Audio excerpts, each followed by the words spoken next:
ایک بار پھر خوش آمدید آپ کو اس اسپیشل جرگے میں۔ آج کے اسپیشل جرگے کے مہمان ہیں تحریک انصاف کے سربراہ عمران خان صاحب۔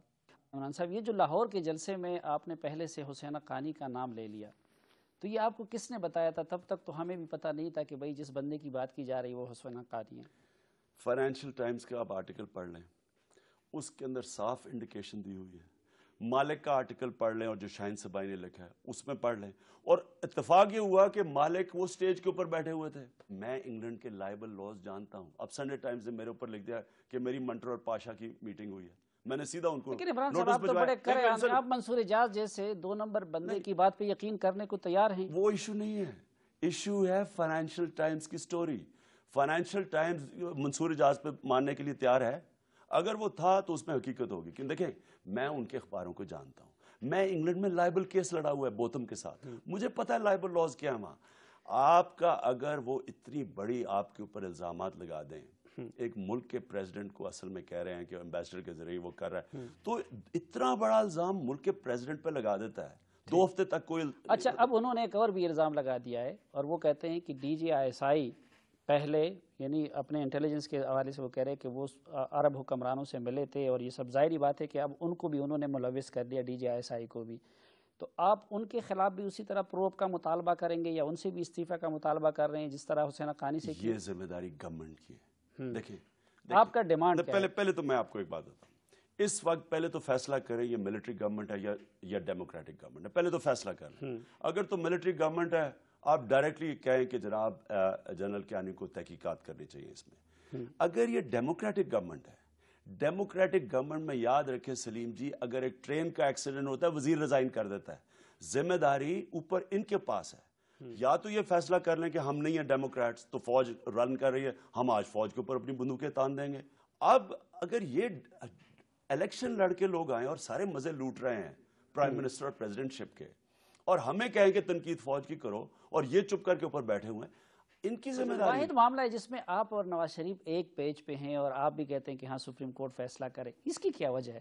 نہیں، یہ ٹھیک چیز ہے، اس کی وجہ ہے ایک ملک کے پریزیڈنٹ کے اوپر الزام لگ رہا ہے کہ وہ اپنی فوج کی شکایت لگا رہا ہے دوسرے ملک کو جا کے، کہہ رہا ہے کہ مجھے فوج سے بچا لو، اور آپ کہہ رہے ہیں اس کی کیا وجہ ہے؟ بجائے آپ جا کے دوسرے ملک کو کہہ رہے ہیں جی ہمیں بچا لو۔ ایک یہ جو شک آپ پہ کیا جا رہا ہے، ایک اس کی بات بھی کہ آپ سیاستدانوں کے اثاثوں کی تو ہر وقت بات کرتے ہیں، نواز شریف، زرداری، فلاں فلاں، آپ جرنیلوں کے، ججز کے، جرنلسٹ، ان کے اثاثوں کی بات آپ کیوں نہیں کرتے؟ میں سب کی کرتا ہوں، لیکن مجھے پہلے آپ کو یہ کلیئر کر دوں، دنیا کے اندر میں دیکھیں، نہیں، آپ اس اسٹیٹ میں مطالبہ کر رہے ہیں کہ جرنیل اور ججز بھی اپنے ایسیٹس ڈکلیئر کر لیں۔ انصاف کا تقاضا یہ ہے کہ جو بھی گورنمنٹ کس سے سیلری ڈرا کرتا ہے اس کے ایسیٹس ڈکلیئر ہونے چاہیے، اور یہ ہم انشاءاللہ کریں گے، اور کوئی نہیں کر سکتا۔ عمران خان صاحب، یہ پچھلے سالوں میں پرویز مشرف نے آپ کے ساتھ بے وفائی بھی کی، آپ خود کہہ رہے ہیں ملک کے ساتھ اتنا بڑا ظلم بھی کیا، اب آج کل ان کے بارے میں، پچھلے سالوں میں آپ صرف ان کے خلاف بولتے رہے، اب ان کے بارے میں خاموش، یہ صلح کیسے ہو گئی، کس نے کرا دی؟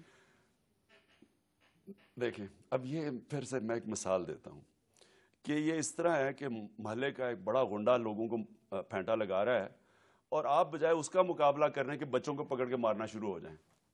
اب مجھے بتائیں کہ یہاں اس وقت حکومت کون کر رہا ہے؟ میں اس کے اوپر بندوقیں تان لوں مشرف کے اوپر، اور یہ ملک کو تباہی کی طرف لے جائیں جو لے گئے ہیں۔ لیکن آپ جس پالیسی کے سب سے زیادہ کرٹک ہے، اس پالیسی کی بنیاد پرویز مشرف نے رکھی ہے، وار آن ٹیرر کی اور امریکہ کی حمایت کی۔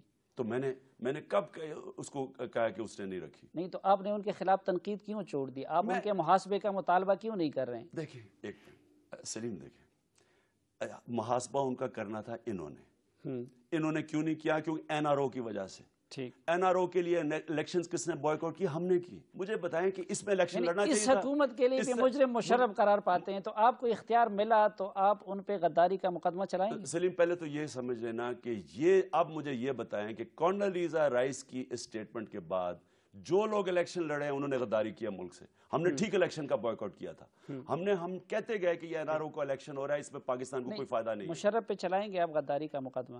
آئین کو سب پہ چلائیں گے، جو بھی میں سمجھتا ہوں کہ ایک دن اکاؤنٹیبلٹی ہونی چاہیے۔ سب سے کیا مراد ہے؟ آئین تو اس نے توڑا ہے نا۔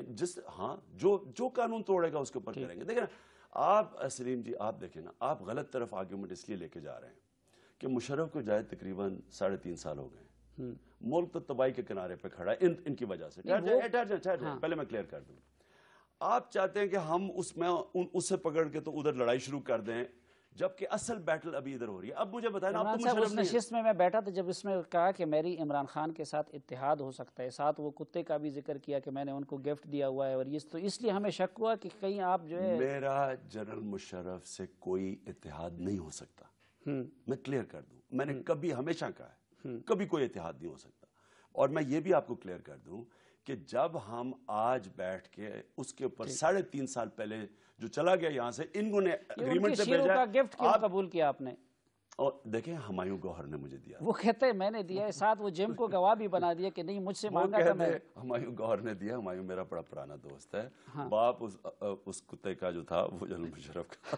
اچھا کتا دے بھی دیا تو اس سے میرے کوئی فرق پڑ جاتا ہے؟ مجھے یہ بتائیں اس سے کیا فرق پڑ جائے گا؟ یہ الطاف حسین صاحب کے ساتھ آپ کی صلح کیسی ہوگی؟ اب دیکھیں وہ کراچی میں آپ کو جلسہ کرنے دے رہے ہیں. نہیں لیکن کراچی میں وہ ہمیں روک بھی تو نہیں سکتے تھے. کیا کرنا تھا انہوں نے؟ مجھے آپ نے بھی ان کے خلاف جو جنگ چھیڑی تھی اب اس کو بند کر دیا. میں پھر یہ کہہ رہا ہوں کہ ایم کیو ایم کی 18 سیٹیں ہیں ساری, تو یہ جو بیٹھے ہیں سارے پاور لے کے لندن بھی جا رہے تھے, اسکاٹ لینڈ یارڈ بھی جا رھے تھے. ون نکاتی آپ کا وہ جھنڈا لگ رہا تھا کہ جیسے آپ ایم کیو ایم کے خلاف کچھ عرصے سے آپ ان کے بارے میں بھی خاموش ہیں. کیوں ان سارے گناہ ان کے معاف ہو گئے؟ میں آپ سے پھر ایک بات کہتا ہوں, عقل مندی یہ ہے کہ جب آپ ایک بڑے گول کی طرف جا رہے ہیں, زبردستی پنگے راستے میں کیوں لینے ہیں کسی سے؟ اچھا ہم کیا مقصد ہے؟ دیکھیں نا, میں اب ساروں سے لڑائی لیتے پھر ہم اصل میں ان کی 18 سیٹیں ہیں. پھر تو زرداری اور نواز شریف سے بھی پنگا نہ لے تو اور بھی کام آسان ہو جائے گا. ان کی تو 180 سیٹیں دونوں کی, ان کی ملا کی 180 سیٹیں, ان دونوں کی اس کی ملا کے 18 سیٹیں ہیں. 18 سیٹیں والے سے لڑائی لینے, جو اصل یا ملک کو بیٹھ کے بندر بانٹ کی ہوئے ان کو چھوڑ دیں. نہیں تو یہاں دیکھیں نا, انسان کے پاس اتنا ہی ٹائم ہوتا ہے, اب کس سے جنگ لڑے اس وقت؟ تو آپ پھر ساروں سے جنگ چھڑوا دیں ہماری. تو اب الطاف حسین کے ساتھ جنگ بندی ہو گئی. آپ کے اے این پی کو بھی ہم نے تو نہیں کہا تھا, آپ ان کے پیچھے پڑ گئے تھے. ہم اس وقت کہتے کہ عمران صاحب کچھ اور بھی کرے, آپ صرف الطاف حسین اور ان کے پیچھے لگے. 12 مئی کا واقعہ ہوا تھا, 10 تحریک انصاف کے کارکنوں کو گولیاں لگی تھیں. ٹھیک, وہ کارکن ہمارے تھے, میری ذمہ داری تھی, میں ان کے ساتھ کھڑا ہونا تھا. اس سے پہلے میں ان کی نہیں, آپ اس سے پہلے اب ان کارکنوں کا خون معاف ہو گیا. آپ 18 مئی سے پہلے دیکھ لیں, میں ایم کیو ایم کی بڑی کم تنقید کرتا تھا. صرف جب وہ انسیڈنٹ ہوا میں نے تنقید کی, کیونکہ اصل ایم کیو ایم جو بھی ہو جائے, ان کارکنوں کے خون کی اس نے تلافی کر لی. کوشش تو کی نا پوری, میں نے تو اپنا پوری کوشش کی, انگلینڈ کیا, سب کچھ کیا, میں نے تو اپنی جنگ لڑی. لیکن اگر آپ آ کے گورنمنٹ آپ کی کچھ کرتی نہیں ہے, دونوں گورنمنٹس تیار رہی ہے, تو میں اس سے زیادہ نہیں کر سکتا. اچھا آپ دیکھ رہے ہیں کہ آپ نے وہی چودھری, وہی دریشک اور وہی سیاسی جو آزمودہ کھلاڑی ہیں, وہی لوٹے, وہ سب آپ اپنے گرد اکٹھے کر رہے ہیں. تو ان کے سہارے انقلاب کیسا آئے گا؟ آپ ان کی خاطر بدلیں گے یا کہ آپ کے پاس کوئی جادو کی چھڑی ہے کہ آپ ان روایتی سیاستدانوں کو بدل دیں گے؟ بہت زبردست جادو کی چھڑی ہے جو ساروں کو بدلیں گے. وہ کیا؟ وہ یہ ہے نظریہ. دیکھیں نا, جو بھی آ رہا ہے ہمارے نظریے پہ آ رہے ہیں. اب ہم تو ان کے نظریے پہ نہیں جا رہے ہیں, بس جو بھی پارٹی جوائن کرتا ہے اسے پتہ ہے ہمارا نظریہ کیا. آپ نے دیکھا اعظم سواتی نے جوائن کیا, سب سے پہلے اپنی فائل رکھی اساسوں کی. سلیم جان نے جوائن کیا, اپنی اساسوں کی فائل رکھ لی. جو بھی جوائن کر رہے ہیں سارے ابھی سے اپنے, ان کو پتہ ہے. اچھا یہاں میں تضاد بتاؤں, آپ کے پارٹی کے آئین میں لکھا ہوا ہے جنہوں نے ذاتی مفاد کے لیے سیاسی وفاداریاں تبدیل نہ کی ہوں. پہلی بات تو یہ کہ یہ سارے لوگ اب آپ کے ہاں مفاد کو دیکھ کے آپ کی طرف آ رہے ہیں. اعظم سواتی صاحب کے بارے میں یہ اسٹیبلش ہے کہ انہوں نے متحدہ مجلس عمل کے ممبران خرید کے سینٹ میں وہ آئے تھے. سیاسی وفاداریاں انہوں نے دوسروں کے بھی خریدی ہیں اور خود بھی اب بدل رہا ہے. تو یہ تو آپ کے آئین سے متصادم بات ہے کہ آپ اس جیسے لوگوں کو لے رہے ہیں. دیکھیں, آپ کہتے ہیں کہ ہمیں تو نہیں کوئی پتا کہ ہیں یا نہیں, کہ انہوں نے پیسے دے کے خریدا یا نہیں. تو انہوں نے جمعیت علماء اسلام کے ساتھ کتنا وقت گزارا تھا عمران خان صاحب؟ اتنا تو آپ بھی جانتے کہ وہ امریکہ سے آئے اور یہاں پہ سینیٹر بنے. دیکھیں سلیم, آپ جو بات کر رہے ہیں نا, جن فرشتوں کی آپ بات کر رہے ہیں, وہ ایک اس سوسائٹی میں, جس سوسائٹی میں سارا معاشرہ کرپٹ ہو گیا ہے. آپ اگر اس طرح, تو ہمیں تو آپ ٹیم ہی نہیں سلیکٹ کرنے دیں گے. نہیں تو آپ اگر جس ریٹ پہ آپ جا رہے ہیں نا, ہم تو جس کو لیں گے آپ نے کہنا ہے کہ جی اس میں کوئی نہ کوئی خامی ہے. میں آپ کو یقین دلا دوں, آپ کلین کی بات کرتے تھے, آپ انقلاب کی بات کرتے تھے, ہم تو یہ پہلے سے کہتے تھے کہ یہ پاکستانی سوسائٹی اس طرح ہے. تو اب کیا آپ کمپرومائز کرنے لگ گئے؟ نہیں, میں یہ سمجھتا ہوں کہ لوگ بدل جاتے ہیں. میں اللہ قرآن میں کہتا ہے میں جب چاہوں کسی کو بدل دیتا ہوں، یعنی کہ اللہ نے بھی گنجائش رکھی ہے کہ کوئی بدل سکتا ہے، لیکن میں اپنے پر مجھے اعتماد، لیکن ان سیاسی لوٹوں کی ٹیم کیا انقلاب لا سکے گی؟ میں آپ کو یہ بتا، میں ایک ٹیم 10 سال میں کیپٹن تھا، کبھی میچ فکسنگ نہیں ہوئی، میں گیا ہوں تو اگلے سال وہی ٹیم تھی، میچ فکسنگ کے ایلیگیشن لگ گئے. اب یہ میں اپنے پہ مجھے اعتماد ہے. آج شوکت خانم، آپ پھر خلافت راشدہ کی بات کیوں کر رہے ہیں؟ پہلے تو شوکت خانم کی آپ کو بات کر دوں. میں آج آپ سب کو لوگوں کو چیلنج کرتا ہوں، آپ جا کے شوکت خانم چلے جائیں، دیکھ لیں وہاں کوئی رشوت چل رہی ہے، کوئی پیسے چل رہے ہیں، کچھ چل رہا ہے. شوکت خانم اور سیاست میں زمین و آسمان کا فرق ہے. ملک اداروں سے بنتا ہے، ادارے ایک ملک بناتے ہیں. ملک میں پولیس کا ادارہ ہے، جوڈیشری کا ادارہ ہے، فلاں اداروں کی ساروں کی جو اداروں آپ نے تو 15 سال میں اپنے پارٹی کے اندر ادارے نہیں بنائے. آپ دیکھیں جو نئے آ رہے ہیں پرانوں کو آپ ان سے ریپلیس کر رہے ہیں، اس کا مطلب ہے کہ آپ کی پارٹی میں کوئی ادارہ نہیں ہے. میں آپ کو ایک بات کلیئر کرتا ہوں. دیکھیں نا، آپ کسی کو جج کریں گے اس کے ماضی سے. آپ جب نوکری ڈھونڈنے جاتے ہیں آپ کہتے ہیں ماضی میں آپ نے کیا کیا، آپ کا کیا جاب ایکسپیرینس ہے. آپ پہلے میرا ایکسپیرینس دیکھ لینا، جو چیزیں میں نے کی ہیں کم از کم میں آپ کو اس میں یہ کہہ دیتا ہوں کہ کوئی انگلی نہیں اٹھا سکتا اس پہ. ادارے بن سکتے ہیں. ہم تو وہ حقیقت پسندی مانتے ہیں عمران صاحب، پھر آپ خلافت راشدہ کی بات کیوں کر رہے ہیں؟ اب میں آ رہا ہوں پالیٹکس کے اوپر. ابھی تو میں نے ٹیم بھی نہیں سلیکٹ کی.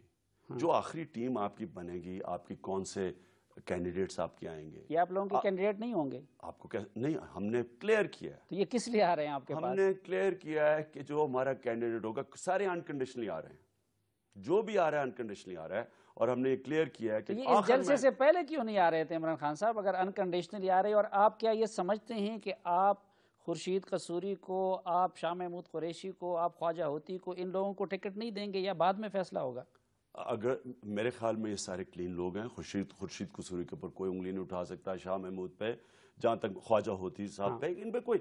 دیکھیں، اور میں کون؟ اٹ مینز آپ ان کو ٹکٹ دیں گے نا؟ میں ٹکٹ نہیں دوں گا، ایک پارلیمنٹری بورڈ ٹکٹ دے گا، اور پارلیمنٹری بورڈ بڑا کلیئرلی میرٹ کے اوپر ٹیم سلیکٹ کرے گا. اور جب ٹیم سلیکٹ، پارلیمانی بورڈ بھی انہی لوگوں پہ مشتمل ہوگا؟ نہیں، ناٹ نیسسرلی. ہمارے جو آپ نے آتے ہی